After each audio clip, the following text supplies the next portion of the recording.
The crabs in a bucket theory is a metaphor that refers to the behavior of crabs when placed together in a bucket. As one crab tries to climb out and escape, the other crabs will pull it back down, preventing it from leaving the bucket.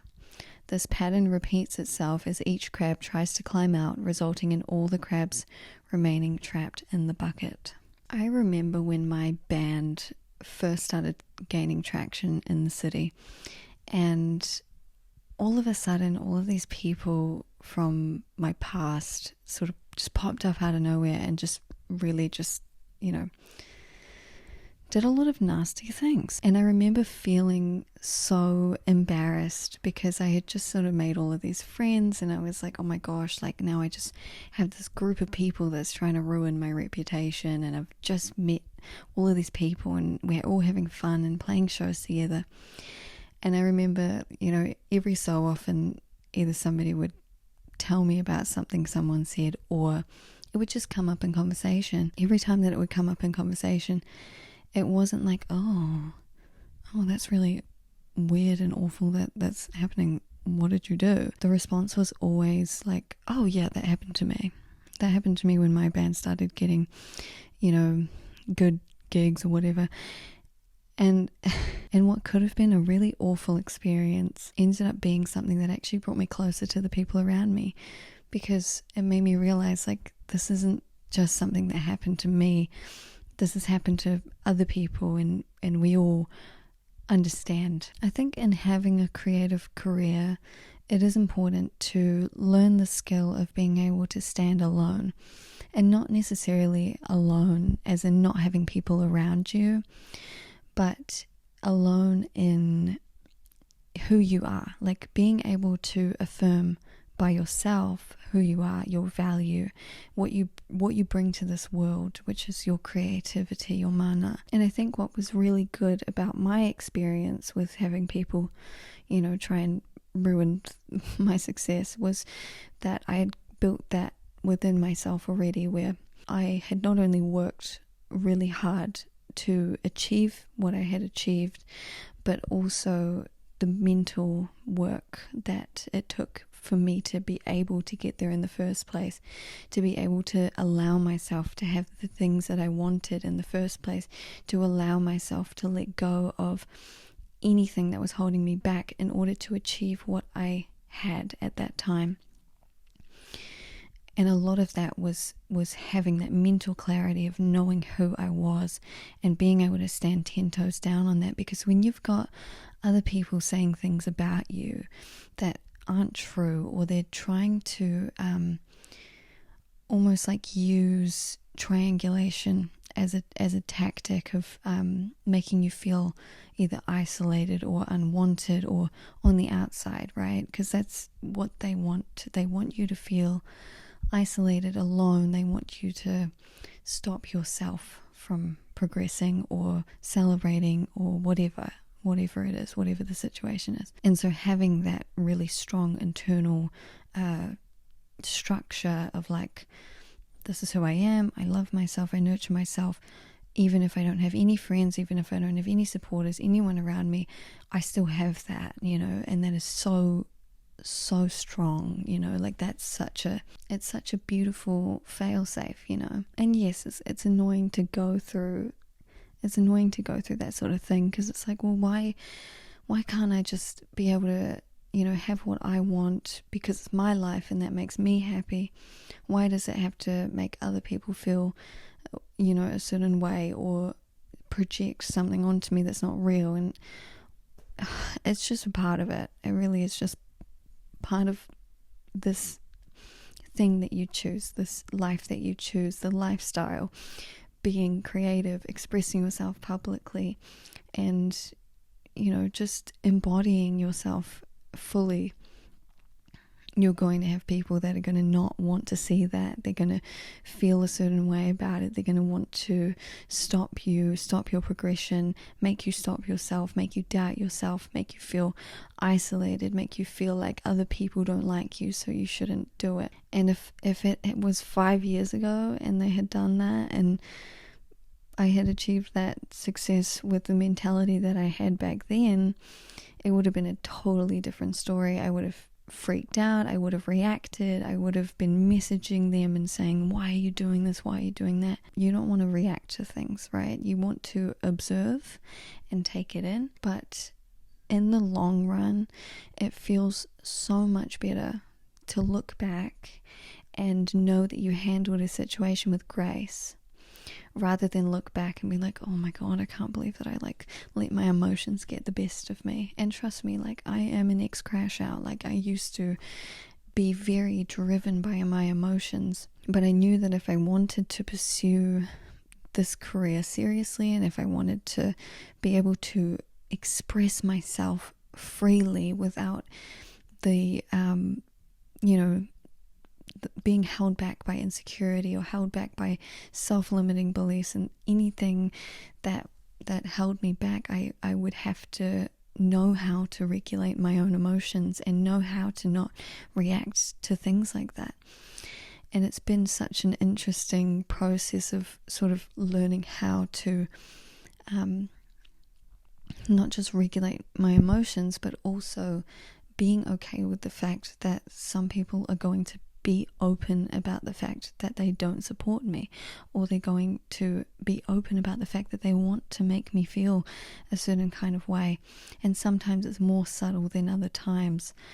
But what I say, use your intuition. Anxiety screams and intuition whispers, but sometimes you just know that something's off, I don't even think I can really put into words how proud I am of myself for how far I've come, and how proud I am of you, of how far you've come as well. And if you've been here for a while and you've been watching my videos, I really hope that that it's helping you in whatever process you're going through, and that you are finding a way through these things.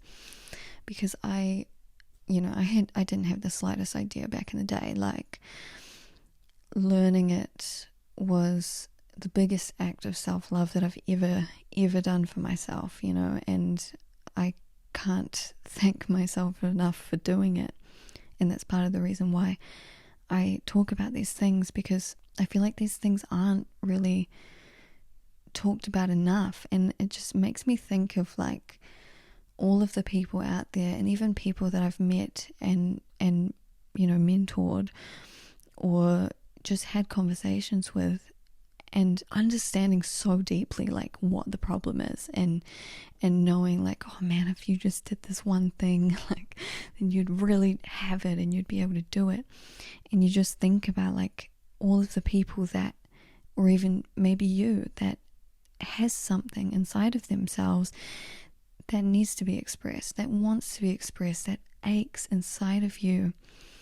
But then you have these insecurities, or that you've taken on, people doing things that are, tactical ways of trying to get you to not succeed at something, because it happens, okay? It's not like an egotistical thing to say that. Some people don't want you to go there, that's like the bucket of crabs, they don't want you to leave the bucket. I know for me, and maybe this is the case for you as well, that my want and my desire and my need to live this life, and to live it on my terms, and to live it loving myself, to create everything that I want for myself, that became exponentially more important than anyone trying to stop me. There's nuance, and it depends on your situation, and I don't want you to make crazy irrational decisions. We want to just keep some focus on reality and stay grounded in this. At the end of the day, people who do these sorts of things are going through their own internal struggles and battles, and I've talked about this before, and I've been that person. I've been the crab that drags the other crabs.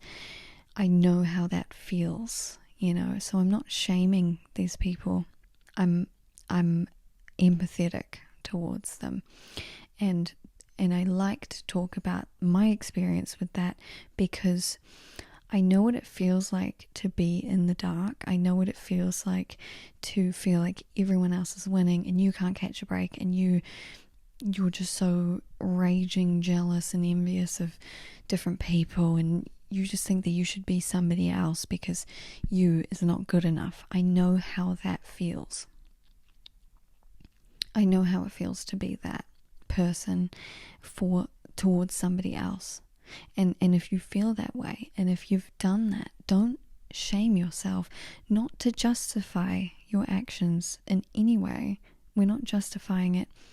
We're acknowledging it. We're accepting it. We're growing from it, you know. Too often you will, you know, do these things or feel these things, think these thoughts, and just shame yourself, right? Like I used to shame myself for being such a jealous person. But when that switch flipped and I was like, wait, I really want to be a musician. I really want to be an artist. I'm really serious about this, and I'm going to dedicate the rest of my life to it.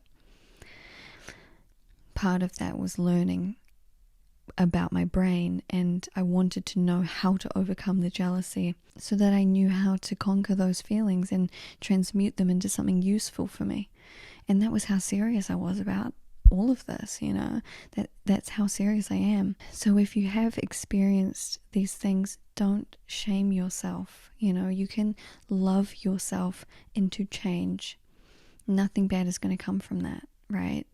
And through that process, and if you haven't experienced being that person to somebody else, and you've only been experiencing people trying to drag you down, I hope that maybe you can watch my other videos about jealousy and competition and get a new perspective on those sorts of things, because as humans we really need to be better at understanding each other and understanding where each other's coming from, because these things that people do to harm you or to stop your progress or to harm your success or make you feel unworthy of it, they're doing that because it comes from pain.